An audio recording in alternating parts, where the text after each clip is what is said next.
আমি কোনো মানুষ নই, আমি সমুদ্র তীর। স্মৃতির অনবরত ঢেউয়ের মতো আছড়ে পড়ে আমার বুকে।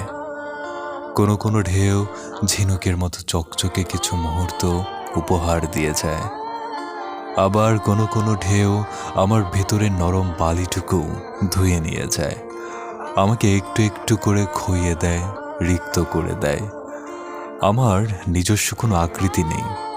প্রতিটি ঢেউ এসে আমাকে নতুন করে গড়ে দিয়ে যায়, আবার ভেঙে দিয়ে যায়।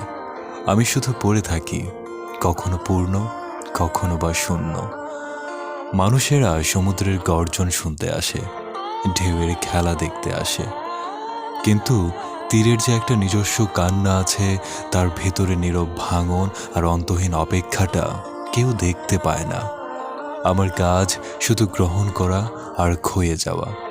যুগ যুগ ধরে এই এক খেলাতেই আমি মেতে আছি।